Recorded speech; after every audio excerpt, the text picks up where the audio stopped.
The ground beneath me shook as I fell, clutching my chest. My ears were ringing, my body trembling, and my lips could barely whisper the truth that had just torn my world apart. I cannot give you a child. The words of the doctor echoed inside my head like a hammer. The room felt smaller, the air grew heavier, and my eyes could not hold back the flood. I screamed, but no one heard. I cried, but no one wiped my tears. In that moment, I felt buried alive. Buried not under soil, but under shame, whispers, and questions that had no answers. My husband's face flashed in my mind, the longing in his eyes, the way he used to dream of a little boy running around the compound calling him Papa. Now all that seemed crushed. Barrenness, the word stung my ears. It sounded like a curse, a punishment. It wasn't just a word, it was a grave, and I was sinking into it. But what happened after that moment shocked even me. The day I thought I would die of shame became the day I found a strange kind of strength. The day barrenness tried to bury me was the day I realized I was not as weak as I thought. But let me take you back to where it all began. I was just 19 when I married Edward. He was tall, gentle, and full of dreams. He loved to say, "Mary, our house will be noisy with children." Each time he said that, my cheeks warmed with joy. I also dreamed of carrying babies, dressing them, singing to them at night. We both dreamed, but life had another plan. The first year of our marriage was sweet. Edward pampered me, and I made sure he always had food on the table and clothes ironed for work. The neighbors admired us. They called us the happy couple. But by the second year the whispers began. "Mary, when will we hear the cry of a baby from your room?" "Edward, don't delay. Children are the crown of a man." First we laughed. "It's still early," Edward would say. But deep inside I began to feel uneasy.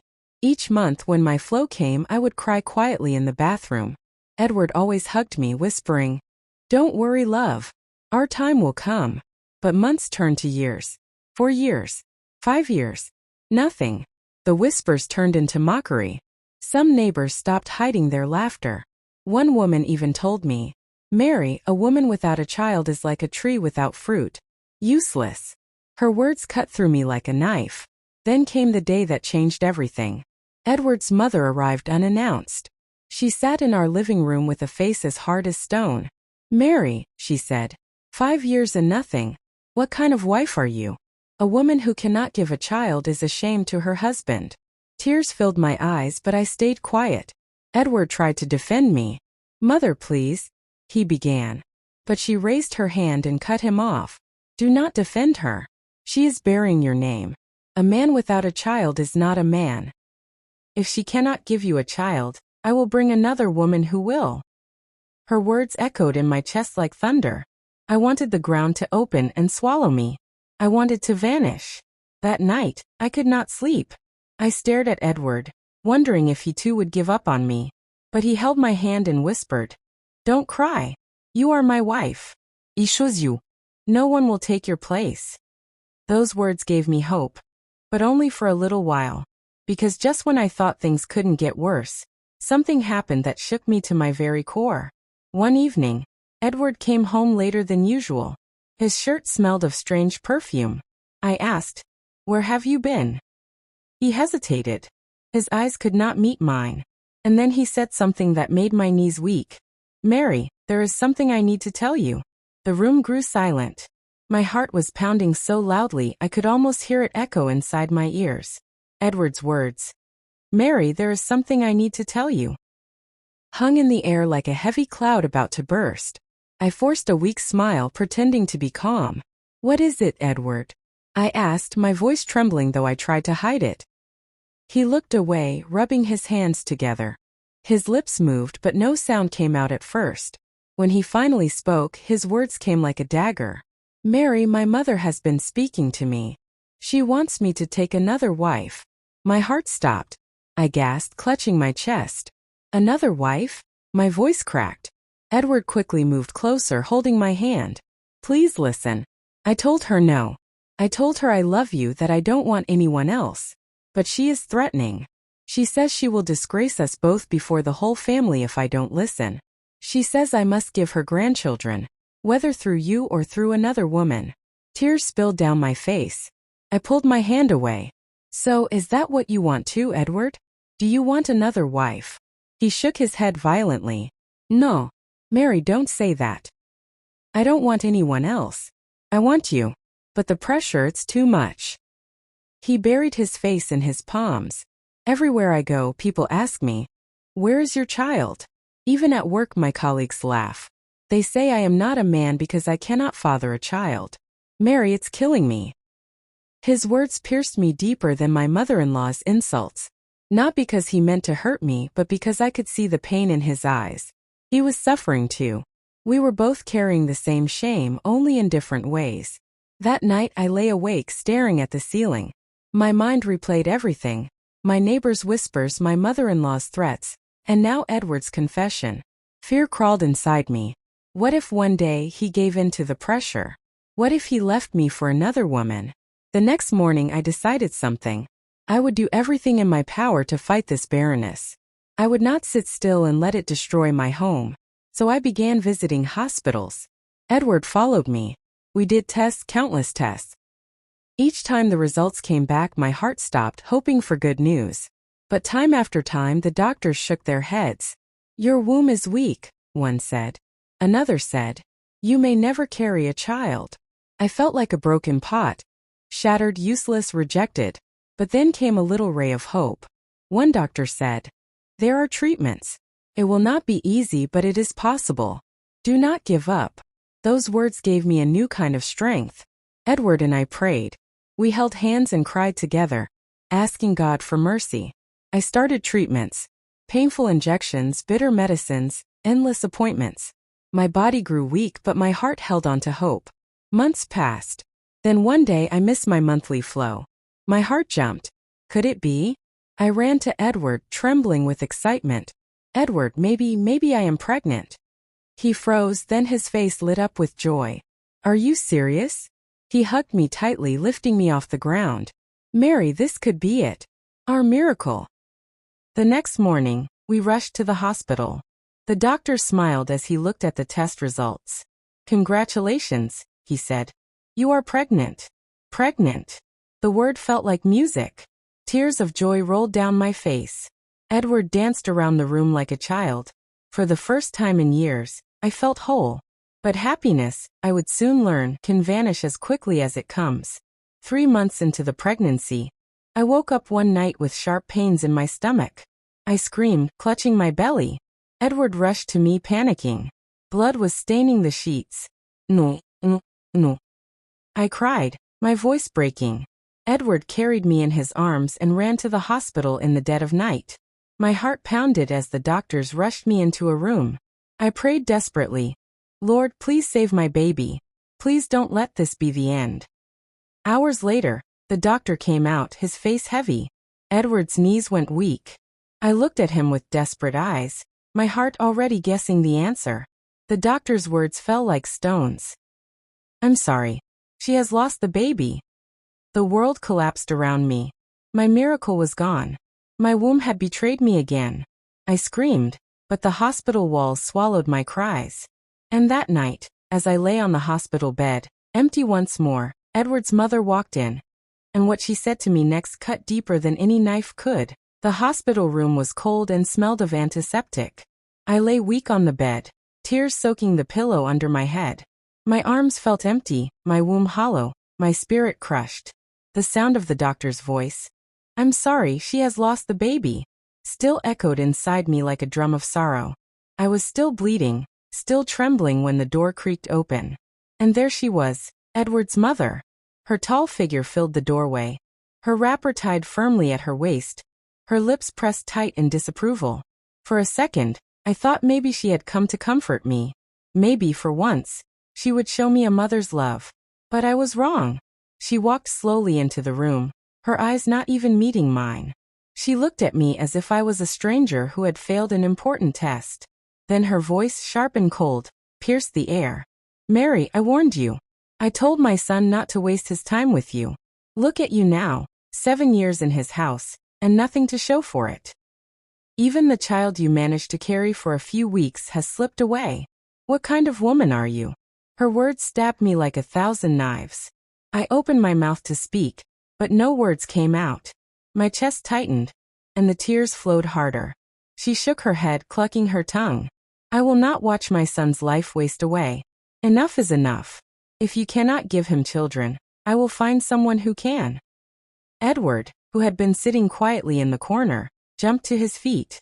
His voice shook with anger. Mother, stop it. Don't you dare talk to my wife like that. But she turned to him, her eyes blazing. Shut your mouth, Edward. You are blind because of love. Open your eyes. What will people call you? A man without a child? Your mates already have sons and daughters. Some even have grandchildren. And you still carrying this barren woman like she is gold. She pointed at me as if I was dirt. This girl is burying your name. If you keep her, your father's lineage will end with you. I broke into sobs, covering my face with my hands. I wanted to sink into the hospital bed and disappear. Edward rushed to me, holding me tight. Don't listen to her, Mary. You are my wife and I will never leave you. Never. But his mother's words had already planted poison in my heart. What if one day Edward got tired of defending me? What if he gave in to her pressure? What if he left me for another woman who could give him the children he longed for? That night in the hospital was one of the longest of my life. The pain in my body was nothing compared to the pain in my soul. When I was discharged, I returned home feeling like a shadow of myself. I hardly spoke. I hardly ate. I spent hours staring into space, wondering what sin I had committed for God to punish me this way. Edward tried to cheer me up, but my heart was too heavy. Every laugh from children playing outside our window felt like mockery. Every time I saw a mother carry her baby on her back, it felt like a slap across my face. Weeks passed, and the whispers in the neighborhood grew louder. Women avoided me. Some said openly, "That is the barren one. Do not let her touch your baby. Her hands are empty and cursed." I carried my pain like a load of stones on my back, yet I forced myself to smile in public. One afternoon, as I returned from the market, a group of women sitting under the mango tree called out to me. "Mary," one shouted, "when will we attend your child's naming ceremony? We are tired of waiting." Laughter erupted. My eyes stung, but I walked past them, pretending not to hear. My hands shook as I clutched my basket. At home, I broke down, crying into Edward's chest. "Edward, I cannot take this anymore. They are killing me with their words." He kissed my forehead and said, "We will not give up. God is watching. He will give us our miracle. Don't let their words bury you." His love kept me alive, but deep inside, I was fighting a battle. Months turned into another year. Still no child. My womb remained silent, like a drum with no sound. Edward's mother visited again, this time bringing a young woman with her. The girl was shy, her head bent low, her skin glowing like fresh palm oil. "Edward," his mother announced boldly in the living room, "this is Agnes. She is a good girl from a respectable family. She is young and strong, and she can give you children. I have spoken to her parents, and they are willing. Take her as your second wife. It is time to do the right thing." I froze where I stood in the kitchen, my knees shaking so hard the tray in my hands nearly fell. My heart thundered in my chest. Another wife? Right in front of me? Edward stood up, his jaw tight, his voice firm. "Mother, I have told you before, and I will tell you again. I am not marrying another woman. Mary is my wife, and she will remain my wife."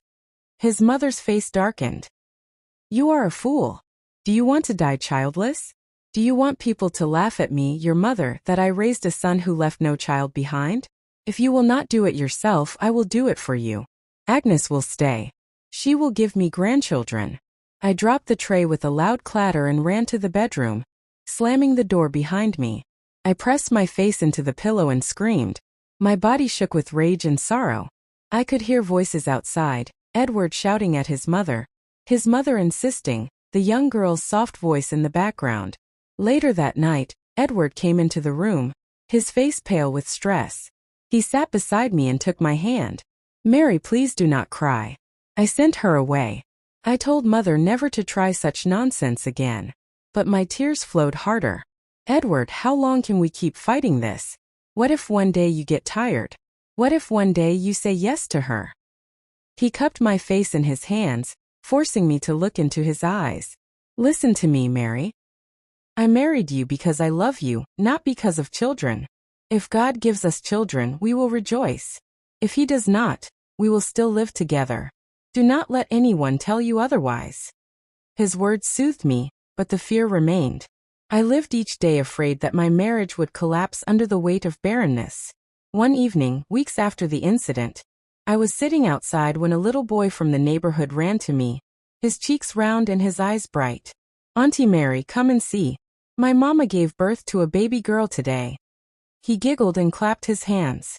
I forced a smile, congratulated him, and gave him a piece of bread. But when he ran off, I buried my face in my hands and wept bitterly. Why was everyone around me fruitful except me? Why did God close my womb? In my sorrow, I began visiting churches. I went from one pastor to another, seeking prayers, seeking answers. Some laid hands on me and declared, "You will carry your baby before the end of this year." Others accused me, saying, "There is a curse in your family. Someone has tied your womb." One even demanded money, saying, "Bring 7 white cloths, 7 candles, and 7,000 naira, and your womb will open." I gave him what he asked, desperate for a miracle. But nothing changed. Edward grew worried. "Mary, you are exhausting yourself. Stop running from one church to another. Let us trust God and wait." But how could I wait, when each day felt like a punishment? Then came another twist I never expected. One night Edward returned home late. His eyes were red, his face pale. He sat down without eating, his hands trembling. I touched his arm. "Edward, what is it?" He hesitated, then whispered, "Mary, there is something you must know." My heart jumped. "What is it?" His lips trembled as he spoke. I have a child." The words crashed into me like lightning. I froze, my mouth open, my breath caught in my throat. My ears rang as if the world around me had gone silent. The words, "I have a child," slammed into my chest like a hammer. For a moment, I thought my ears had deceived me. My eyes widened, my breath caught in my throat, and I sat frozen, staring at Edward as though he had just turned into a stranger before my very eyes. You have what?" I whispered, my voice shaking. Edward buried his face in his palms. "Mary, please let me explain." But my heart was already racing out of control. "Explain what, Edward?" "That while I was praying, fasting, running from hospital to hospital, you were out there planting children with another woman." My voice cracked into a scream. My hands trembled violently. "Is that what you call love?" He rushed to hold me, but I shoved him away so hard he stumbled. "Don't touch me," I cried, my chest heaving. "Mary, listen," he begged, his eyes wet with tears. "It happened once, only once. Mother kept pressuring me. She mocked me in front of relatives, saying maybe I was the problem, maybe I was the one who could not father a child. I was desperate. I allowed myself to be trapped. I laid with another woman." His words pierced me like a dagger. The man who had sworn to fight with me, to protect me, to never give up on me, had betrayed me in the most painful way. My knees buckled beneath me, and I sank to the floor, clutching my head. "Where is the child now?" I whispered, my lips trembling. He hesitated. Then he said softly, "The boy is 2 years old. His name is Samuel. He lives with his mother in the next town. Mother knows. She visits him sometimes." The room spun. My head grew light. I wanted to scream, to break everything in the room, to tear at my clothes, but no strength came. My body felt like an empty shell. For days I could not eat. I could not sleep. I lay in bed staring at the ceiling, my mind replaying his confession again and again. The betrayal stung more than the barrenness itself. Neighbors soon found out. Whispers filled the air like poison. "Did you hear? Edward already has a child elsewhere. So it was Mary all along. She is the barren one." Some even laughed openly when I passed by. "She fought so hard and still lost. Another woman now carries her husband's name." Edward tried to care for me, but my heart burned with bitterness. "You broke me, Edward," I told him one night, my voice low but sharp. "You buried me alive." He wept before me, falling on his knees. "Mary, forgive me. I was weak. I let pressure destroy me. But you are still my wife. I do not love her. I only love you. But his words could not erase the pain. One day, unable to bear it any longer, I packed a small bag. Edward rushed in as I tied my wrapper. "Mary, where are you going?" "I need to leave, Edward," I said firmly, though my tears fell like rain. "If I stay here, I will die. The shame, the betrayal, the whispers, they are killing me. I need to breathe." He grabbed my hand desperately. "Please don't go. If you leave, I am finished. I cannot live without you." But I pulled my hand free. "You should have thought of that before you betrayed me." I left the house, my bag on my head, my heart in pieces. I walked through the village road, ignoring the stares and whispers. My feet carried me to my aunt's house in a nearby town. She was shocked to see me, her eyes wide as she listened to my story. She pulled me into her arms and said, "Child, the world is cruel, but you must not let it bury you. Rest here for a while." At my aunt's house, I found a small measure of peace. I joined her in selling vegetables at the market. I laughed a little, worked with my hands, tried to rebuild myself. But at night, the loneliness returned. I thought of Edward. I thought of Samuel, the boy who had stolen my place as a mother. Weeks later, Edward came to the market. I saw him from afar, his eyes tired, his beard rough. He begged me in front of everyone. "Mary, please come home. I cannot eat. I cannot sleep. I need you." I turned away, but his cries followed me. That night, I wept into my pillow. My heart was torn between love and pain. Should I forgive him? Should I return to him? Or should I start a new life on my own? But before I could decide, something happened that would shake everything once again. One evening, as I returned from the market, I found a strange woman waiting at my aunt's doorstep. She was tall, confident, with piercing eyes. She folded her arms across her chest and looked at me as though she had been waiting for me all day. "You must be Mary," she said coldly. "Yes, and who are you?" I asked cautiously. She smirked. "I am the mother of Edward's child." My legs went weak. My basket fell to the ground, vegetables rolling in every direction. She stepped closer, her eyes sharp as knives. "I came to warn you. Stay away from Edward. He belongs to me now. I gave him the son you could not give him. Do not embarrass yourself by fighting for a man who has already moved on." Her words sliced through me like fire. I stood frozen, staring at her, my heart pounding in my chest. And in that moment, I realized my battle had only just begun. Her words echoed inside me like thunder. "Stay away from Edward. He belongs to me now. I gave him the son you could not give him." I froze on the spot, my mouth dry, my body trembling. My aunt stepped out of the house at that moment and saw the woman standing in front of me. "Who is this?" she asked, frowning. The woman smirked, adjusting her scarf proudly. "I am Agnes, the mother of Edward's son, and I have come to claim what is mine." My aunt gasped. "You shameless girl. How dare you come here to insult my niece?" But Agnes only laughed. "Insult? No. I only came to tell her the truth. She has failed as a wife. She is barren. Edward deserves better, and he has already found it in me." She raised her chin. "I am the mother of his child, and no one can take that away." Her words stabbed me deeper than any knife could. I clutched my chest, struggling to breathe.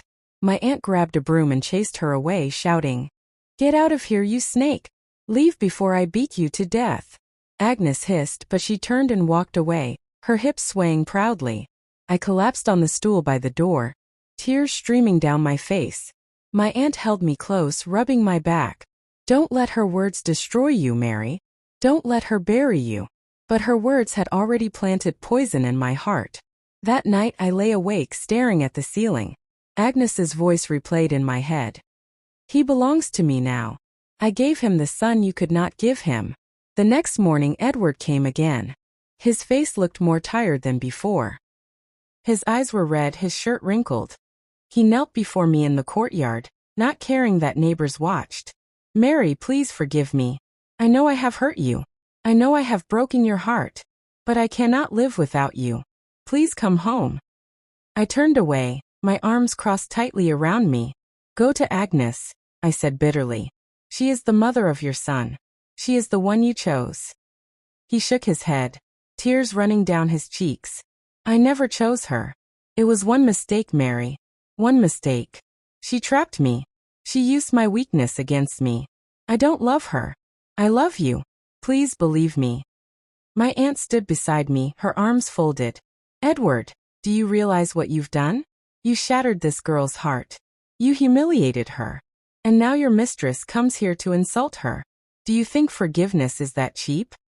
Edward bowed his head. I will do anything to prove my love. Just give me another chance. I wanted to scream. I wanted to tell him to leave and never come back. But when I looked into his eyes, I saw the same man I had married. The man who once held me close and whispered dreams of children. The man who stood by me against the whispers of neighbors. My heart softened, even against my will. I need time, I whispered, my voice shaking. Edward nodded eagerly. Take all the time you need. I will wait. Just don't give up on me. After he left, my aunt turned to me. Mary, be careful. A wound that deep cannot heal in one day. Don't let pity blind you. Think of yourself first. Days turned into weeks. Edward kept coming, bringing food, money, and gifts, begging for forgiveness. He even knelt before my aunt, promising to cut all ties with Agnes except for supporting the child.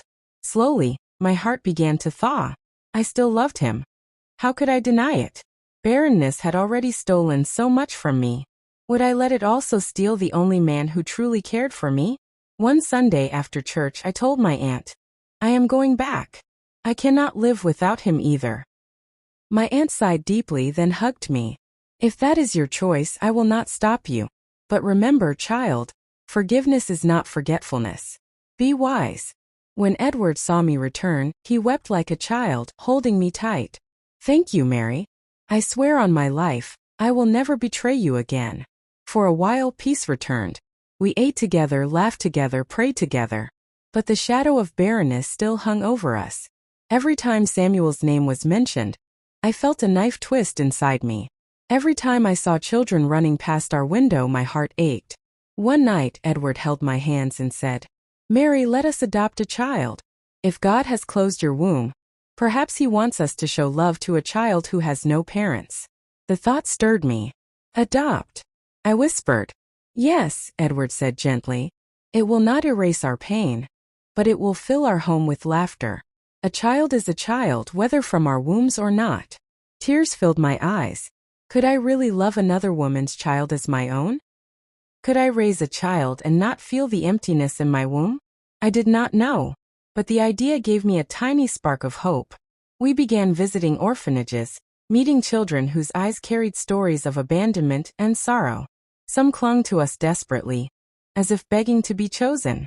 One little girl, with big brown eyes and curly hair, ran to me and hugged my legs tightly. Mama, she whispered. My heart melted. I knelt and held her close, tears streaming down my face. But before we could complete the process, disaster struck again. One afternoon, as Edward and I returned from the market, we found a crowd gathered outside our house. People were shouting, pointing, murmuring. My heart thudded in fear. Pushing through the crowd, I froze at the sight before me. Agnes was standing in our compound, holding Samuel in her arms.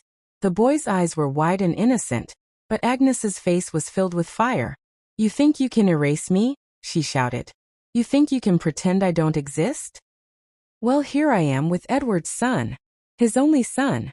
And you, Mary, what do you have? Nothing. Gasps filled the air. Neighbors whispered loudly, some pointing at me, some shaking their heads. Edward stepped forward, his voice trembling with rage. Agnes, leave my house. Leave now. But she only laughed, holding Samuel up high.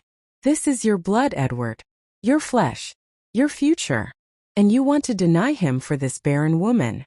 She spat on the ground. You are a fool.